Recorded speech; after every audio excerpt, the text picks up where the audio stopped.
Welcome back to Basic Electronics. Earlier in this course, we have seen diode circuits for various functions such as peak detection, clipping, and clamping. We have seen that because of a finite turn-on voltage of the diode, the waveforms for these circuits are not quite ideal. We will now look at a combination of a diode and an op-amp for accurate peak detection. We will see how this circuit can be used for AM demodulation. So let us begin. We will now discuss how op-amps can be used for the purpose of rectification along with diodes. Let us start with a half-wave rectifier. Here is an ideal half-wave rectifier, black box. Input Vi, output Vo. We want the output voltage to be 0 if Vi is negative, and if Vi is positive, we want Vo to be equal to Vi. That's a straight line going through the origin with a slope of 1. These are the time domain waveforms, that is Vi, and Vo would be equal to Vi when Vi is positive, and Vo is 0 if Vi is negative. We have seen this diode circuit which was used for half-wave rectification, but this had this diode voltage drop V on here, and therefore the VO-Vi relationship is not quite what we want, and this can become an issue if our amplitude of the input voltage is not large enough. For example, here this is our input voltage,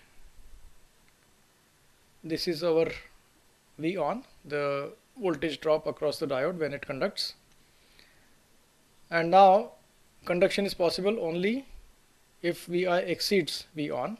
So that means up to this point no conduction is possible, Vo is 0, and then the diode starts conducting, and then Vo is equal to Vi minus V on. So clearly this Vo is not what we would like, and therefore we need an improved circuit.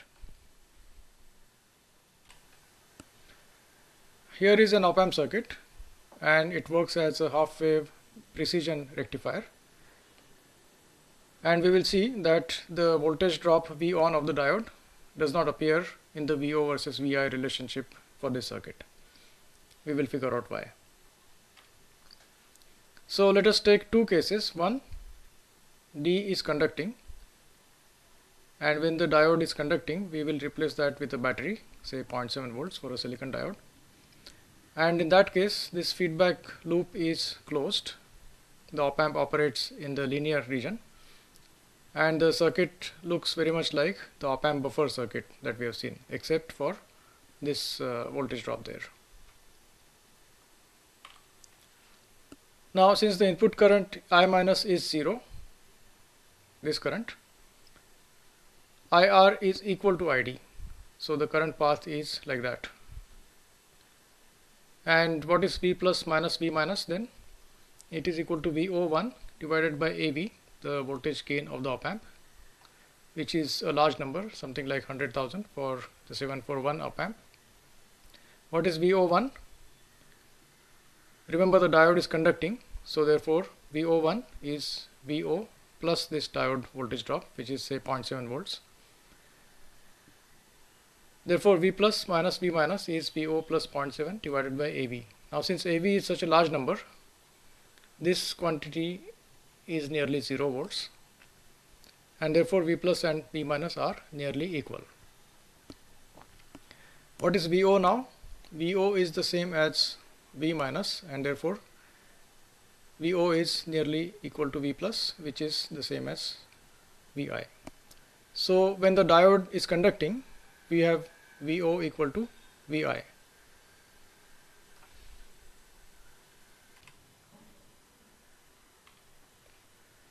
Okay, now let us figure out when this situation happens. That is, when does D conduct? This situation arises only if ID is greater than 0, because that is the only way the diode can conduct. It cannot conduct in the reverse direction. And therefore since ID and IR are equal, that is our current path, IR is also positive, and therefore VO, which is R times IR, is positive. So this situation, namely diode conducting, happens if VO is positive, and since VO and VI are equal, that means VI is also positive. So in short, if VI is positive, VO is equal to VI.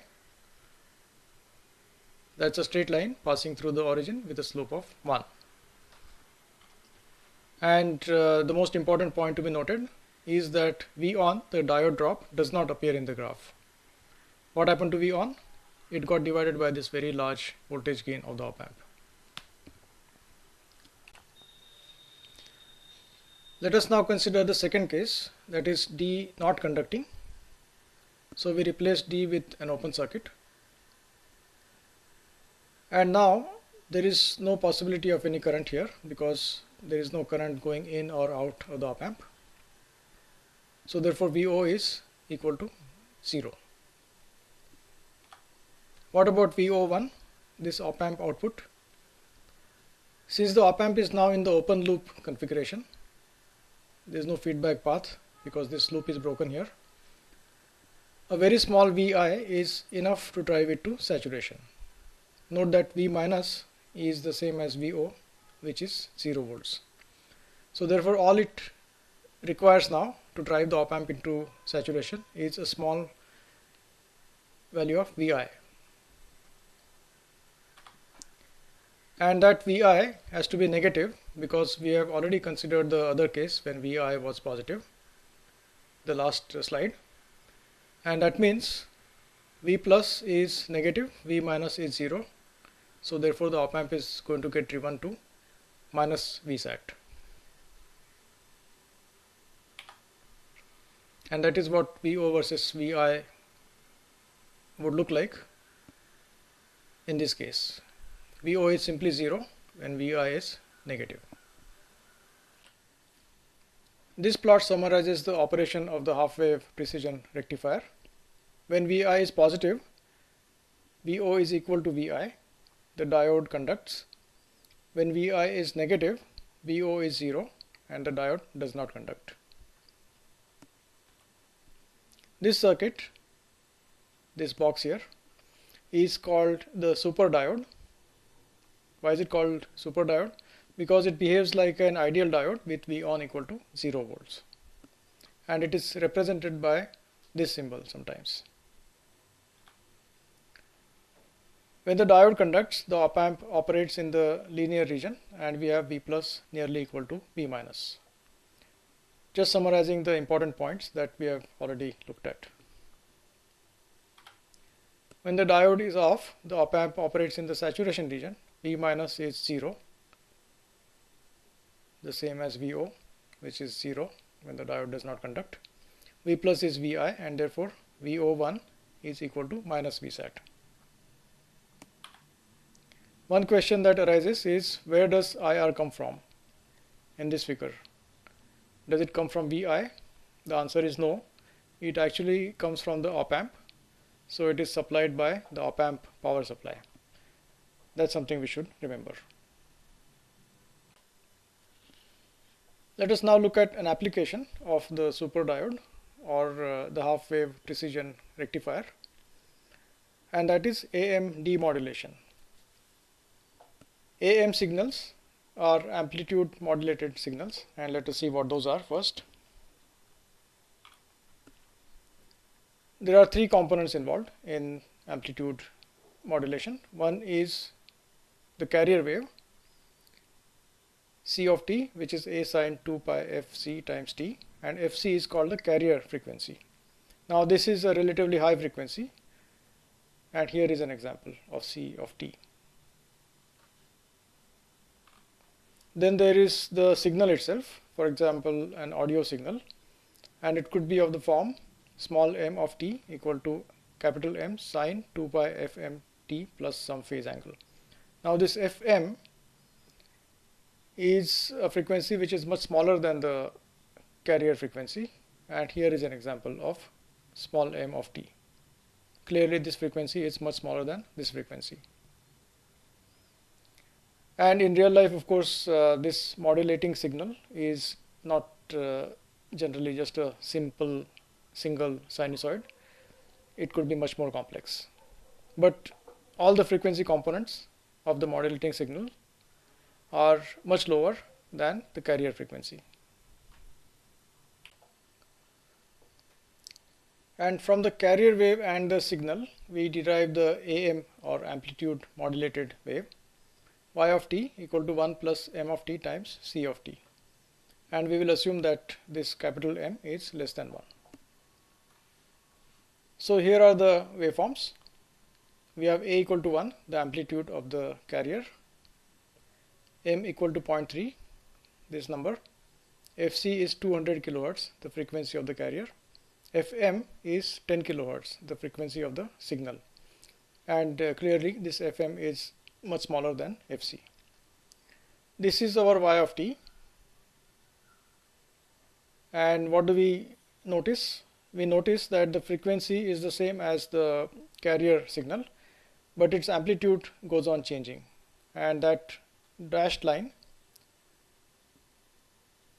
shows the amplitude of this y of t. And that is of course because we have this 1 plus m of t here as a prefactor in y of t.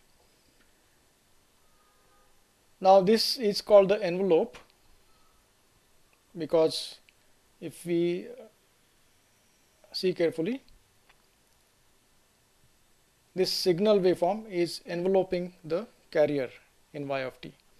And the goal of AM demodulation is to detect this envelope, which is the same as our signal. Now these numbers are representative. In real life, if you are talking about audio signals, then the numbers can be somewhat different. For example, with the Vivid Bharati channel, the carrier frequency is 1188 kilohertz and FM is the audio frequency, which can range say from a few hertz to like 12 or 15 kilohertz.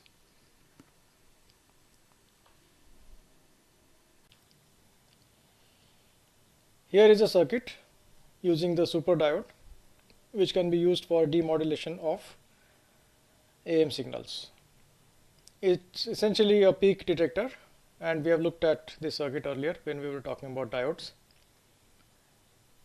The only difference is that it has a super diode here with V on equal to 0 volts. So therefore it can work with small input voltages. For example, here the input voltage is only 150 millivolts or less. The input voltage is shown by the light blue waveform, that is our amplitude modulated signal. And the purpose of this circuit is to detect this envelope, that is our signal. When Vi is larger than V1, the capacitor gets charged. Otherwise, it discharges through this resistor. So the charging happens through the super diode and discharging through the resistor. And here is an expanded view of these waveforms, which shows this charging and discharging process more clearly. So here we have charging, then discharging, then charging, then discharging, and so on. And this V1 is almost what we want, but not quite, because it has got this little ripple riding on it.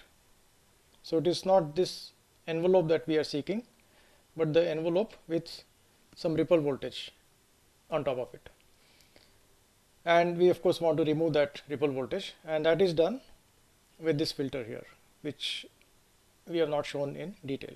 So the final output is the output of this filter, which is indicated here by VO.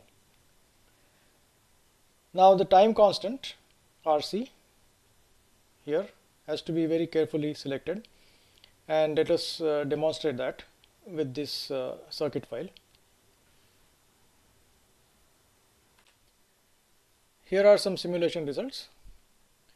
With R equal to 33K and C equal to 20 nanofarads and carrier frequency of 20 kilohertz and the signal frequency of 1 kilohertz, we get this result.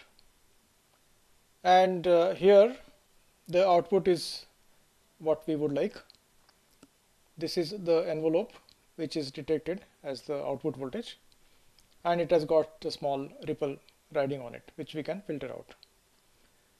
Alright, now if we increase the capacitance from 20 nano to 100 nano, then this is what we get. And this definitely has a problem because we are missing out on some peaks here. And definitely this output voltage is not a faithful reproduction of the signal voltage. What if we make the capacitance too small? For example, this plot corresponds to C equal to 5 nano. And in this case, the output does follow the envelope, but then the ripple voltage is a little too large, which again is not desirable. So that indicates that this RC time constant must be carefully selected, and that would depend on all of these parameters. Here are some more circuits in which an op-amp is used to eliminate the voltage drop across the diode when it conducts, that is V on. So for these circuits, we will answer these following questions in the subsequent slides. Question 1. What is the function provided by each of these circuits? We will analyze these circuits and look at the functionality that each circuit provides. Second, we will verify that functionality with simulation. In addition, of course, you are encouraged to go to your electronics lab, hook up these circuits and look at its function as well. Although there are 4 circuits here, essentially we need to look at 2 different circuits, this one and this one, and the other circuits operate in a very similar manner. For example, this circuit here is derived from the upper circuit simply by changing the direction of the diode. Similarly, this circuit here is derived from this circuit by simply changing the direction of the diode. Here is our first circuit. We have an op-amp here with the non-inverting input connected to a reference voltage VR. This reference voltage could be adjusted using a pot, which we have not shown in this figure. So as far as we are concerned, this VR is simply a constant. Alright, this is our input voltage, and we will take an example of a sinusoidal voltage applied as Vi, and this is the output voltage. Let us see what this circuit is doing. Let us first consider the case where the diode D is conducting, and when D conducts, the feedback path is closed, this path here, and we can expect V minus to be then equal to V plus, these 2 voltages, and V plus of course is equal to VR, so therefore V minus is equal to VR. V minus is in fact the same as VO, so therefore VO is equal to VR. So that is the situation when the diode D conducts. Now when does that happen? To see that, let us write the KCL equation at this node. We have 3 currents here. One is ID, so that ID is equal to this current plus this current. This current is simply VO by RL, and VO is the same as VR as we saw. So therefore this current is VR divided by RL. What about this current? This current must be the same as this current here, because the input current for the op-amp is 0, and therefore we have VR minus Vi divided by R. So that is our KCL equation. Now the diode current ID can only be positive because the diode cannot conduct in the reverse direction. So therefore this quantity must be positive, and what that means is VR times 1 over RL plus 1 over R must be greater than VI by R. In other words, VI must be less than VR times R plus RL divided by RL. This factor is always greater than 1, and we will define this entire quantity as VI1. When Vi is less than Vi1, the diode conducts, and we have Vo equal to Vr, which is a constant, and that happens irrespective of Vi, as long as Vi is less than Vi1. So that is one situation that we have.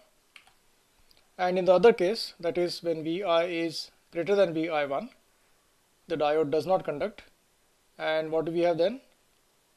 Then this current is 0, and we have Vi dividing between R and RL.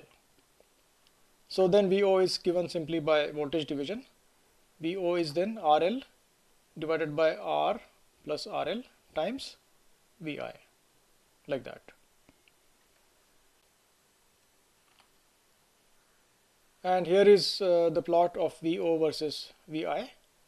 This axis is Vo, this axis is Vi, and this value here is Vi1. When Vi is less than Vi1, that means this region, Vo is constant and equal to Vr, like that. Otherwise, Vo is given by RL by R plus RL times Vi, which is a straight line passing through the origin, this line, with a slope equal to RL divided by R plus RL. So this circuit is essentially a clipper circuit. Alright. Let us now take a special case in which RL is much larger than R. When that happens, this factor becomes equal to 1, and our Vi1, this boundary here, becomes equal to Vr, and the slope here becomes equal to 1. To summarize, we have looked at the super diode, the combination of a diode and an op amp, which behaves like an ideal diode with a turn-on voltage of 0 volts. We then looked at an interesting application of the super diode, namely AM demodulation. After that, we have started looking at precision clipping and clamping circuits. We will continue this discussion in the next class. Until then, goodbye.